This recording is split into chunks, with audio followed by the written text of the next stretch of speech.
All right, I'm going to call this meeting to order for the two of us. And do I have a second for calling the meeting?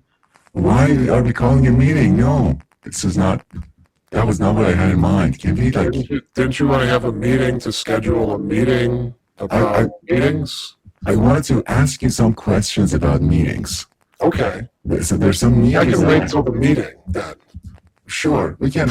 Okay, if that works better, we can start the meeting. And then can I then ask my questions? Yeah, we've already started it, so go ahead and ask your Okay, question. so I second the motion to begin the meeting. Okay, duly noted. I have some. I have a situation. I need your advice on something. I'm going to run some meetings in the near future with people that some of the people that I manage at work, and there's some of them are my superiors. Some are they at my same level, but what I need in these meetings is I want to gain the upper hand. Okay. And without being very obvious, but I want to gain control. And I want as much as possible. I want the people in the meetings to feel uncomfortable, on edge, insecure. So then with that, I can get what I want from them. Well, have you considered trying to pit them against each other so that you've got lots of conflict between the different people, and then you can, if they are insecure, that'll help to bring out any insecurities, and maybe you can get them to lose their temper or start bullying each other, and make sure that sort of thing is being captured in some way. Like maybe that's something you have to do over Zoom, so you can record it and then send clips to people of the boss or the employee blowing up. That's a good idea. And one way I think I've done a little bit of that in the past when I selectively praise someone in front of others. Yeah. Praise them so that others can hear. And then they say, oh, why is he not praising me? What can I do to receive the same praise? You could even make it more explicit and say, you're doing such a good job, not like some people that I could name.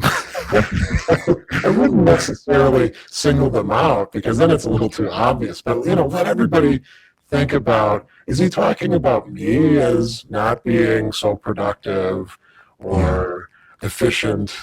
Sure. And I can always present myself as innocent by asking a question. Like when I say, oh, he's been doing such a great job. How about you? How about the rest of you? How about you? Yeah. So they could be caught off guard. What are you going to do if somebody catches on to this plan of yours that you're trying to make them uncomfortable, and let's say they accuse you of trying to make them feel insecure? Maybe they bring up the term gaslighting. A lot of the younger people love to talk about that these days. I don't think we need to worry about that because that's already established in the meetings culture. Okay. That the main things are never directly addressed. Okay. So as long as I'm not totally obvious, I think that I'll be safe. That works. Yeah. They might call me out on it if I'm very heavy-handed.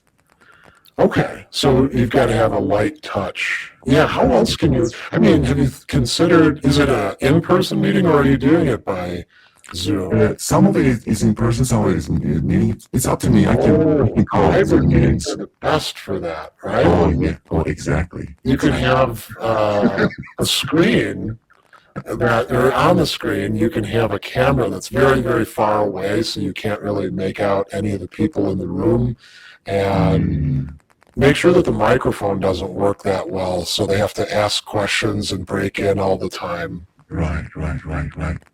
Actually, I just had an idea. There's one particular person that I want to kind of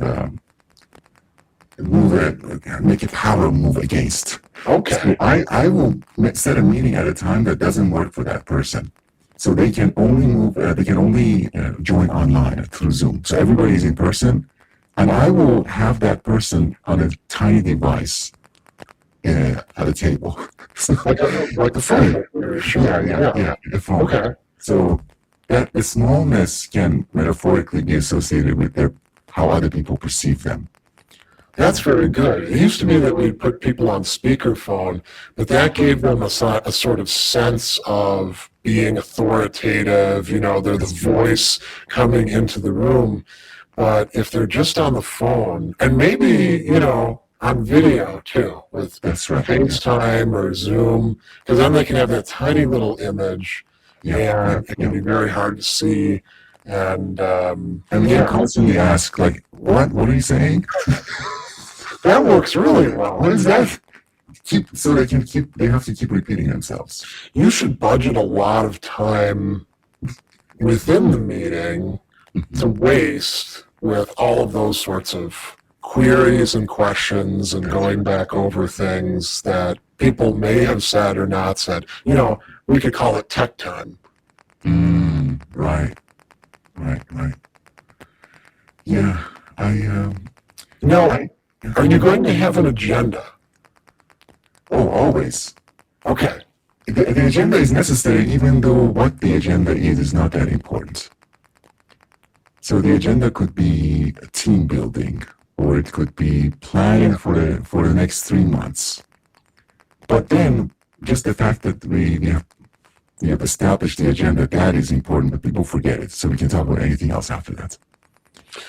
When you do put an agenda in, it's very good to have a lot of levels of complexity to it, almost like an outline, but you could consider having the numbers or the letters not actually match up. So you jump, for example, from A to B to D without there being a C, so that people are wondering if on their copy of the agenda, maybe there's something missing that everybody else has and they don't have.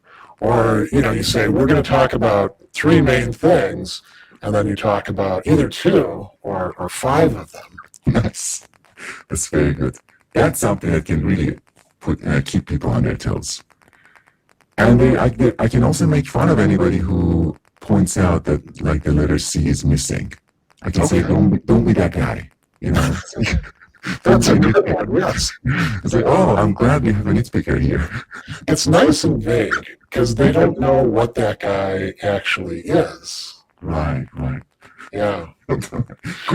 So you're going to have some people in person, and you wanted to make them uncomfortable.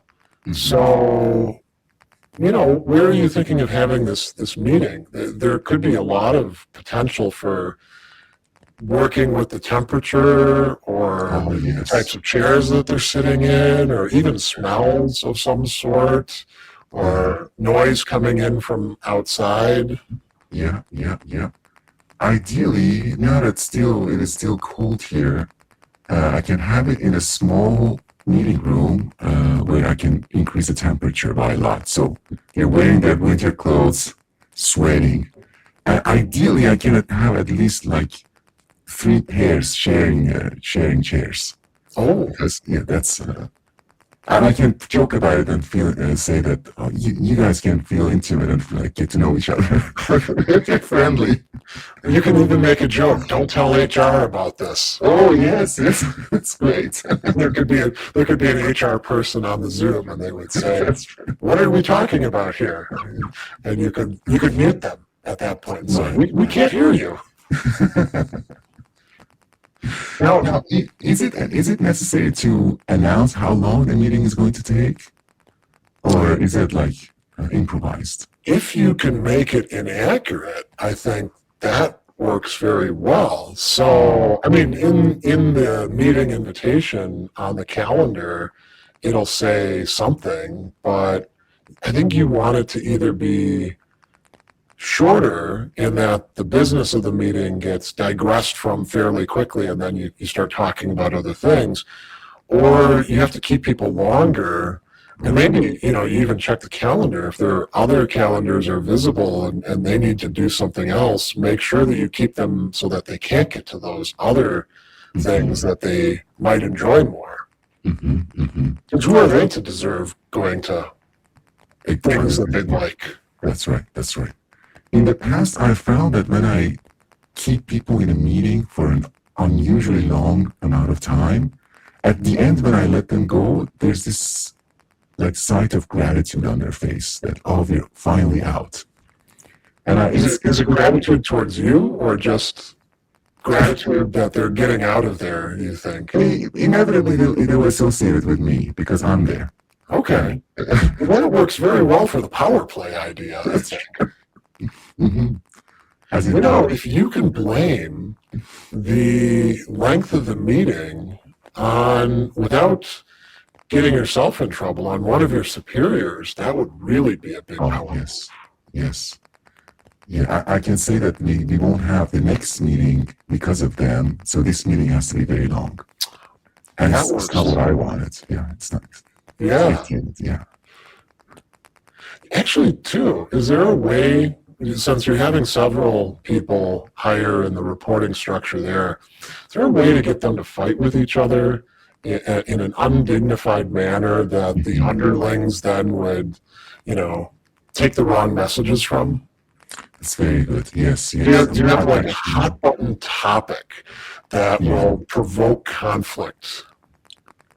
I mean, these days, we talk a lot about efficiency. I want everybody to keep thinking about efficiency, and I want everybody to think that they are not working fast enough, especially because there's AI.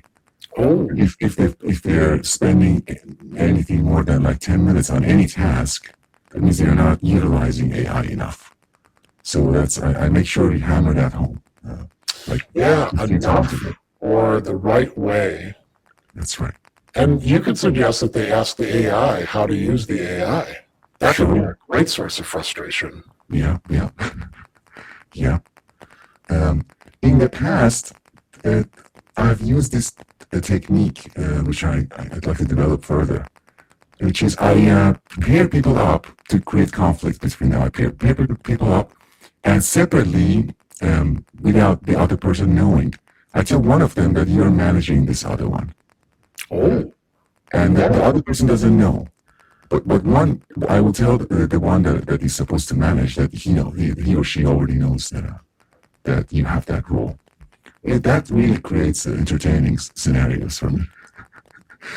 yeah, that works out well. I mean, do you want to say anything to the other person that could stir the pot even further? Like maybe suggest to them, I mean, you could have two people, each of whom thinks they're supposed to be managing the other, but I suppose they could realize that they've been misinformed and then turn on you. But what would be, if somebody's supposed to be managing, but they're not supposed to tell the other person, what would be a nice thing that would take them in a different direction with the second person? Maybe that they have to keep certain things confidential. They can't give away information to this person who's supposed to be managing them, who needs the information. Or maybe I can instruct them to like push back and like don't always follow instructions. If other people are giving you instructions, like don't forget to be yourself. You don't have to always. True innovators don't always follow the rules. That's right.